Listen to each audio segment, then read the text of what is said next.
Tottenham 2, Marseille 1, and somehow, some way, we pulled it off. The Lane Bro, how are you?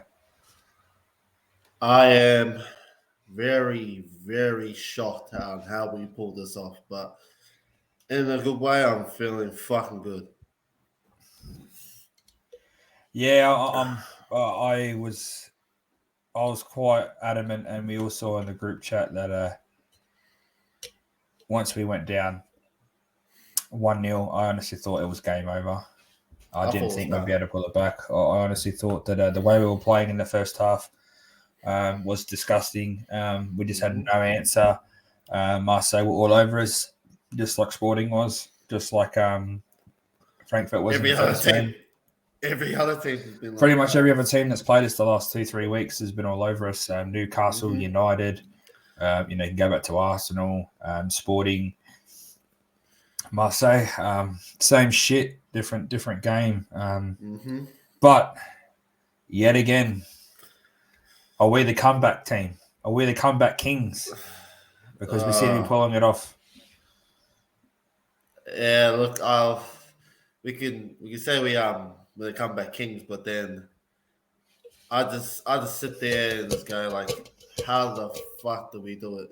Like, how the hell do we go down 1-0, or say for instance like 2-0 to teams, and then we just pull it out of the hat. It's like it's like Conte has got some magic hat or magic wand, waves it around, and just fucking goes, all right, here we go, bang. Like, I don't know how we pulled this off, but we pulled it off, and I'm just like, wow. Like, I was at work, obviously, because I was working, and I had to watch it, and I was just sitting there. I'm like, how the fuck did we pull this win? Like, it was a big shock to me, real big shock. Yeah, and the thing is, I think it's more of a shock because of the way we came out the second half. Now, the first half, I think we can all try and forget about it. It's probably one of the worst halves of football. It was even worse than United, Arsenal, and Newcastle. Like, we were just really bad. Even against Bournemouth, we were fucking horrible, but this was even worse. Mm-hmm. Hugo did well to keep us in the game, especially at the start of the second half too. Marseille started the second half like they finished the first. Mm-hmm. We did lose Sonny fairly early to a concussion. I'm hoping it's just a concussion. There's no broken bones in his cheek or his eye socket. I mean, it won't really Mm. affect him being footballers, but Son being concussed, I know he hasn't been playing well, but he has that X factor that most teams, especially going into this weekend, we got Liverpool, so we really need to have all hands on deck. Mm-hmm. But that change, I want to talk about the change.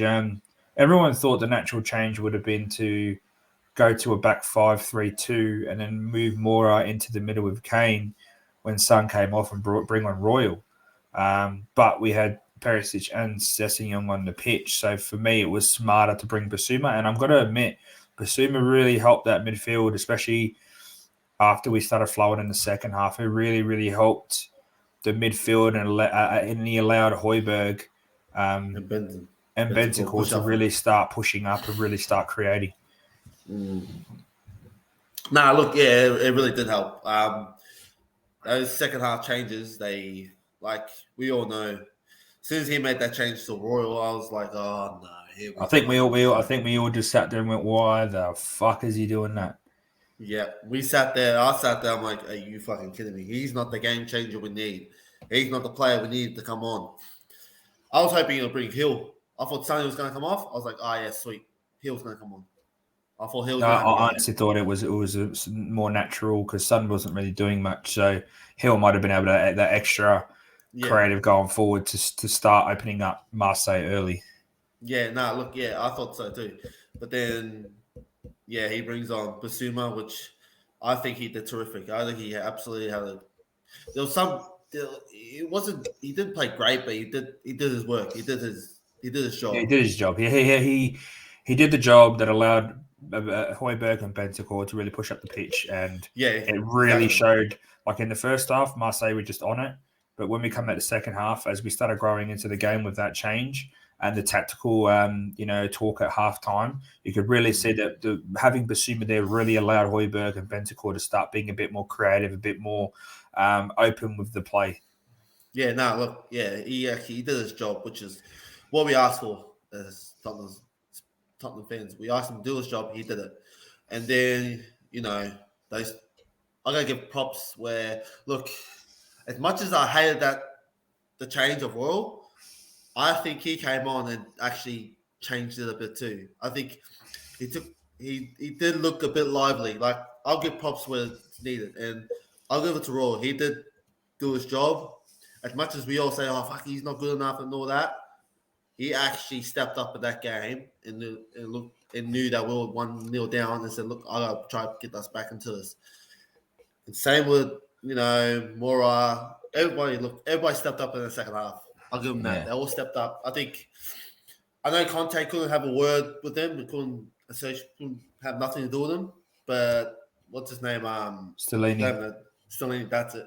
He actually went in there and told them, "Look, as Conte will tell you, this is what we have to do. This is what we're gonna have to do to win the game."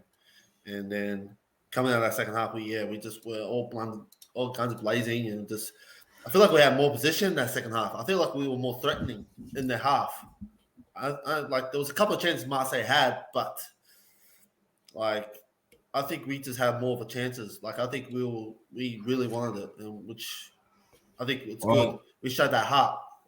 Well, going on what you're saying, I think you're right. Second half, I think just a tactical change and then kind of the after the first goal, the team dropped. Like after the goal went in, the team kind of dropped and they didn't know what they were doing, and the faith of the team kind of like you could tell they kind of went, "Oh fuck, here we go." And then you're right. When Royal came on, I feel like it's because he knew his position a lot more than Sessegnon did.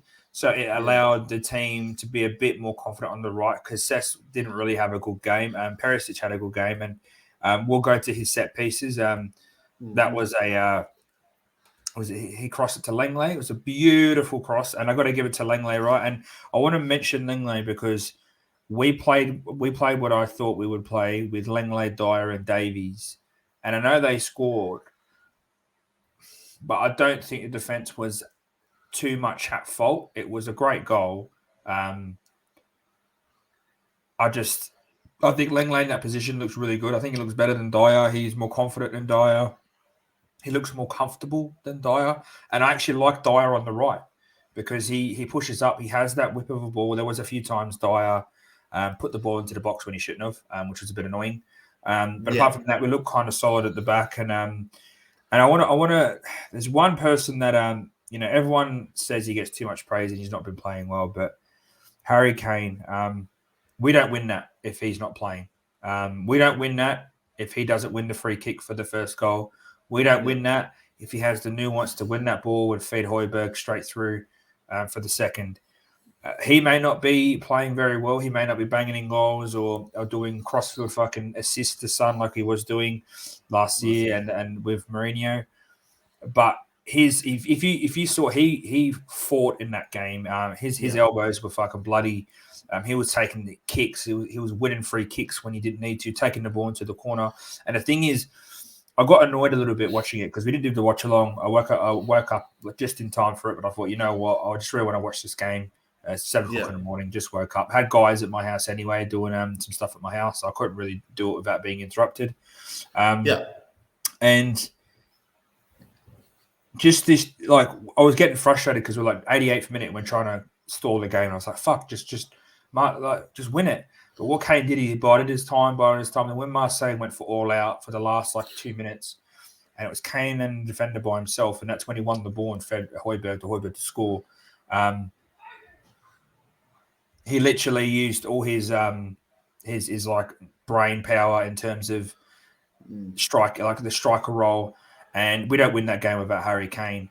Exactly. We don't. Going on to the winning goal, Højbjerg, he could have got a banger off the crossbar, and that was a perfectly placed shot. Pau Lopez was playing fairly well, apart from a few sketchy things where Kane probably should have had 2 goals. That the ball was in front of him. What to do was get a little bit of a foot, and he was in. His shooting boots went on, and his passing boots went on, but his tenacity and his pure, determination to win the game, to get us into the Champions League and to top the group, might I add, because the table flipped. Sporting were winning 1-0, then all of a sudden Frankfurt won 2-1. And at that point, Marseille were going into Europa League, but because they lost, they're now going into they're not going to anything. They're going home. So I want to shout out those two, Højbjerg and Kane, and Lenglet. Special mention to Lenglet. I felt like he played fairly well. He did. But it was one disappointing thing is Hill. He only got 3 minutes, and I'm annoyed because that's a game where I feel like if Hill came on earlier, we could have actually created more and scored more earlier. We could have got those goals earlier, and he looked lively again. He lost the ball, He got back up. He got straight back up, chasing the energy. You know, if we're going to use him as an impact, the kid's going to run for half an hour straight. Let him do it. He's at that age where he can burn out for half an hour, use all his energy, and then rest. And then in 2 days' time, he'll be able to fucking start. He's at that age, and he's looks like him to do it. So, what do you think? What do you think on all the changes? Do you think they were too late, or do you think like with Hill, or do you think that they were the right choices at the right time? No, I agree with you. I think giving Hill that much time is not enough. Like the kid needs more. I think he's proven in every game he's come on. He brings that impact. He brings that drive.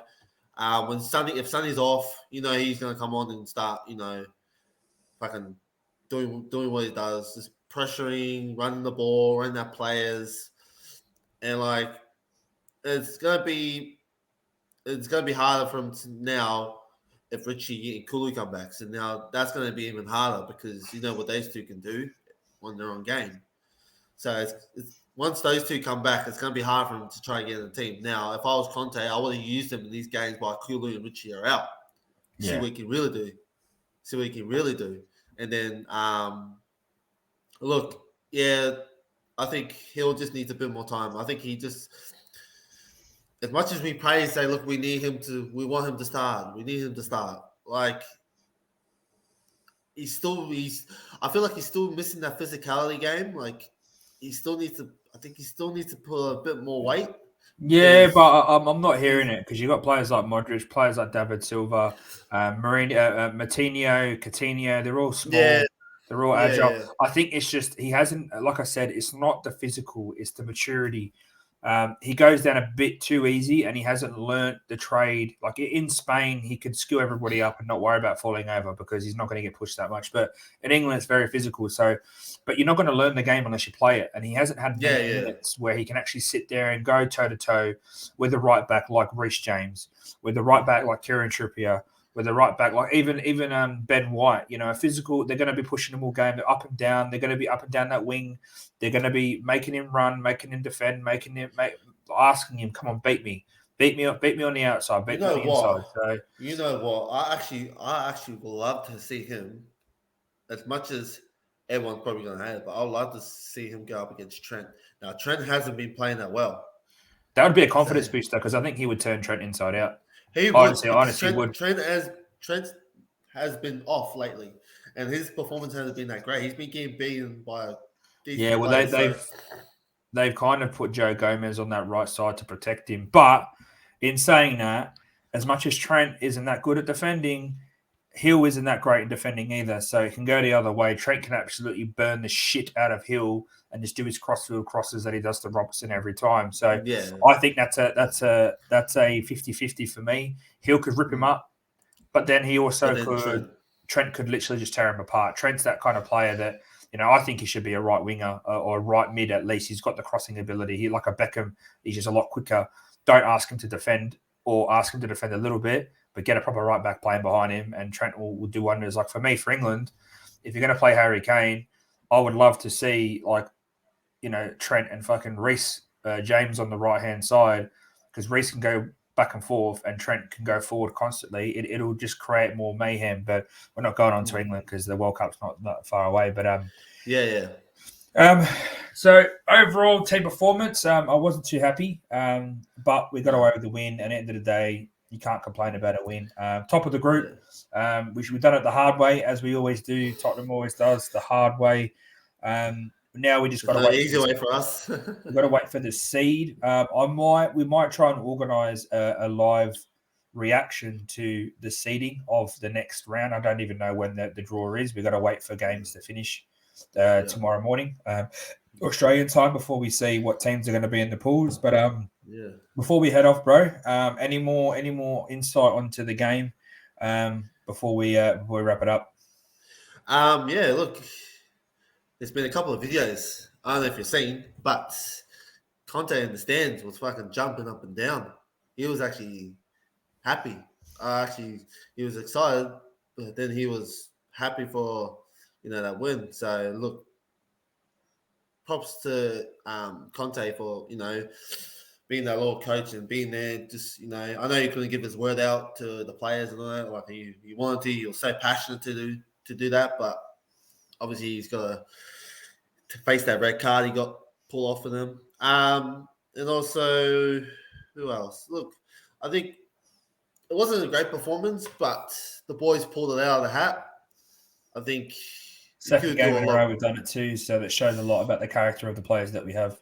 Exactly. So look, we just need to improve those first half games. Straight from kickoff, we just need to just come out, play the game we play and just go at them, and then try and create chances. Which is, look, that's what we kind of like at the moment. Is just creating those chances and taking those chances too, having that confidence behind the ball. I think, and also look, I'm hoping and praying. I think every Spurs fan's praying that this injury that Sonny's got is not bad.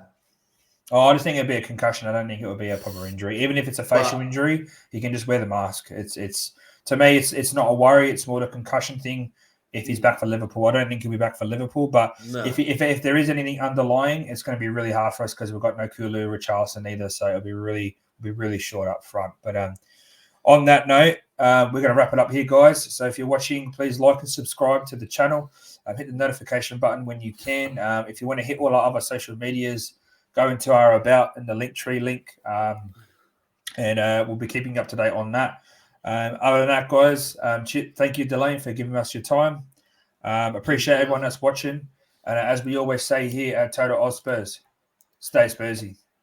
Stay Spursy, boys. Come on, you Spurs. Come on, you Spurs.